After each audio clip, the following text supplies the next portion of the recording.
Annyeonghaseyo Cinkudal, belajar bahasa Korea ke-18. Kali ini kita akan mempelajari tentang partikel bemnika atau semnika.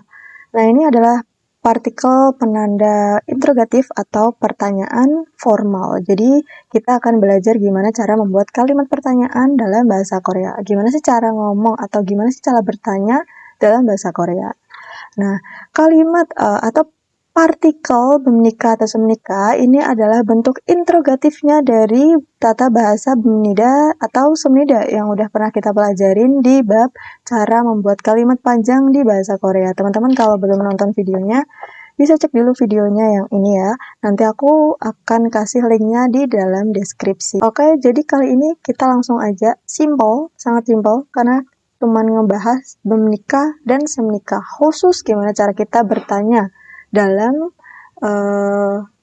bahasa Korea dan bentuknya formal. Sini udah ada keterangannya teman-teman. Partikel penanda predikat ini dilekatkan dengan kata kerja dan kata sifat. Partikel untuk membuat pertanyaan formal. Jadi bemnika atau semnika ini adalah bentuk formalnya dalam bertanya di bahasa Korea. Langsung aja ke contohnya. Di sini ada contoh, kita coba bahas satu-satu. Ada contohnya abojiga. Aku mau ganti dulu, jangan warna yang kuning deh.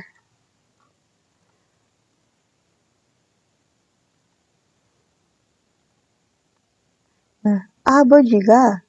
Sini ada kalimat abojiga ilham nika. Abojiga ilham nika. Gitu. Cara bacanya abojiga ilham nika. Abojiga ini kalau teman-teman masih ingat adalah artinya ayah. Ilham nika itu adalah bekerja dari kata ilhada. Ada kata ilhada. Maaf ya teman-teman kalau seperti biasa tulisannya amburadul. Ilhada ini dari kata ilhada itu artinya bekerja, jadi dia ditempelkan dengan partikel bemnika ya. Jadi danya ini hilang karena ini adalah bentuk dasar, partikel dasar, jadi tinggal ilha ditambah bemnika jadi ilham nika gitu. Abu jika ilham nika. Nah, lalu dalam kalimat pertanyaan itu untuk di bahasa Korea, intonasi penekanannya itu juga penting ya teman-teman. Kalau kita bertanya secara langsung, bukan dalam mengetik. Seperti contohnya, Abu jika ilham nikah, biarpun dianya ada ilham nikah, ini adalah partikel yang udah sangat bisa dipahami bahwa itu adalah bentuk pertanyaan, tapi penekanannya atau intonasi kita dalam berbicara, dalam bertanya itu juga penting. Abu juga ilham nikah, gitu. Jadi ada kayak intonasi naiknya dikit. Abu juga ilham nikah, gitu. Kita tuh bisa dijawab dengan ye, abu juga ilham nida, atau juga bisa ne, abu juga ilham nida, atau juga bisa langsung te, ilham nida, gitu. Artinya ya, ayah bekerja. Jadi ini artinya apakah ayah bekerja, abu juga ilham nikah, ye, abu juga ilham nida, gitu. Terus untuk dalam pertanyaan yang secara tidak langsung atau kita lagi nge-WhatsApp gitu ya, pakai bahasa Korea, itu tanda tanya ini juga penting teman-teman. Tanda tanya ini juga penting. Tanda tanya ini juga penting. Buat supaya lebih mengetahui, apalagi kalau kita mencoba latihannya dengan orang yang sama-sama masih belajar nih, seperti aku ya masih belajar, jadi bukan dengan orang native speaker, itu biasanya tetap harus ada tanda tanyanya biar mengetahui oh ini dia lagi bertanya bukan lagi menyatakan, karena ini bentuknya pertanyaan bukan pernyataan. Karena kalau teman-teman lihat untuk contohnya misal abu jika ilham nikah, jawabannya pun sama kan, ye abu jika ilham nikah, jadi kayak cuman di copy paste pertanyaannya. Jadi penekanan intonasi itu juga penting, lalu simbol tanda tanya itu juga penting gitu, karena kita adalah orang yang baru belajar, jadi bukan orang native speaker, jadi sangat diperhatikan supaya tidak salah arti dan supaya bisa dipahami gitu ya teman-teman. Oke, lanjut ada contohnya lagi, nubuga gongbuam nikah. 누구가 공부합니까? Itu artinya siapa yang belajar. Nugu itu artinya siapa. Ini dari kata nuguga. Nuguga. Nuguga, siapa itu sebenarnya artinya cuman nugu ini ya teman-teman. Jadi cuman nugu itu artinya siapa. Cuman karena dia sebagai subjek di depan, dia ditambah partikel ga yang udah aku bahas di video sebelumnya. Jadi disingkat menjadi nuga. Bukan nuguga tapi nuga. Nuga gongbang nikah siapa yang belajar? Itu juga bisa dijawab dengan dongsengi 공부합니다. 동생이 itu artinya adik. 공부합니까? Belajar. Jadi adik yang belajar gitu. Adik yang belajar. Lanjut contoh berikutnya. Nah, di sini ada contohnya lagi. 이 책을 읽었습니까? 이 책을 읽었습니까? Apakah Anda sudah membaca buku ini? Jadi, I itu artinya ini. Igot, gegot, jogot. Ini, itu.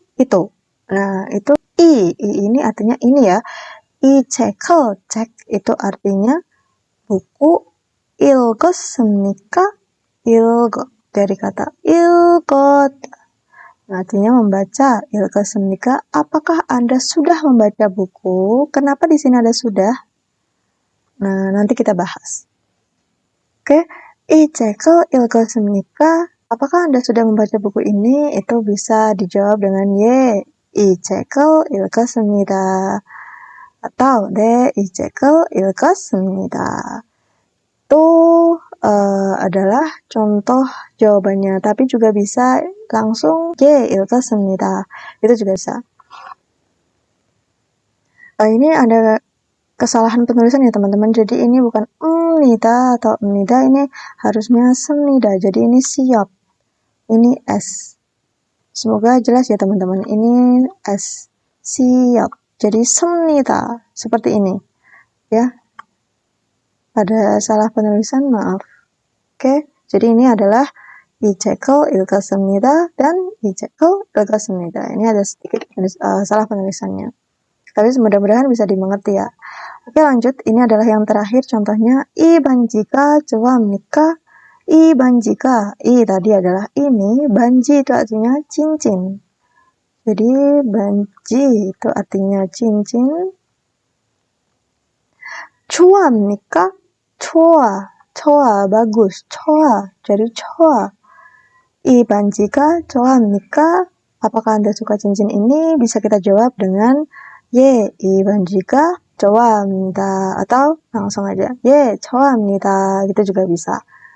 Nah, lalu kalau tadi ya, kenapa ada yang pakai bemnika atau ada yang pakai semnika? Ini gimana sih cara penggunaannya gitu. Nah, oke. Kalau khusus di semnika, ya khusus di kalimat semnika, ini partikelnya digunakan kalau pertanyaannya mengacu pada masa lampau. Misal contoh yang tadi. 이 책을 읽었습니까? 이 책을 읽었습니까? Berarti ini pertanyaannya sudah. Apakah kamu sudah membaca buku itu? Berarti sudah. Sudah apa belum? Gitu. Itu dia pertanyaan, mengajukan pertanyaan yang kemarin. Jadi kemarin kayak dia misal dikasih buku nih. Dikasih buku, terus hari ini dia nanya, buku kemarin udah dibaca belum? Gitu. Misal bukunya ada di meja. Buku ini udah kamu baca belum? Gitu. Kemarin aku pinjam nih. Buku ini udah kamu baca belum? Gitu. Nah, itu bisa pakai semnida. Tapi kalau kita bertanyanya itu dalam konteksnya saat itu, di waktu itu langsung, itu bisa pakai bemnika. Bemnika ini itu saat itu. Jadi partikelnya ini digunakan kalau pertanyaannya ditujukan untuk saat itu juga. Tapi kalau dalam masa lampau itu bisa pakai semnika gitu. Ini untuk lampau. Jadi lampaunya dia pakai semnika. Ingat-ingatnya gampang banget ya. Lampau, sudah gitu. Pokoknya kalau lampau sem ini aku biasanya buat apa supaya lebih gampang mempelajarinya itu, gampang ingatnya itu, ingat aja di sini bemnika dan semnika. Kalau ada siotnya di sini, ini ada bentuk siotnya, oh berarti itu sudah, berarti lampau. Sudah kan udah terjadi ya, lampau gitu. Jadi itu kalau aku sendiri kayak gitu teman-teman, cara belajar mengingatnya itu seperti itu. Jadi teman-teman bisa ikutin caraku atau mungkin punya cara sendiri itu lebih bagus.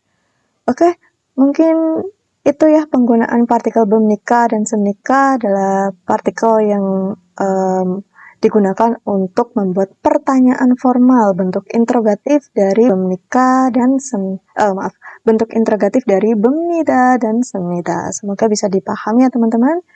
Kita akan belajar di video berikutnya. Terima kasih sudah menonton. Bye-bye. Terima kasih buat teman-teman yang udah nonton sampai habis. Jangan lupa subscribe sekarang juga. Notifikasi loncengnya jangan lupa dihidupin juga. Dan see you. Bye-bye.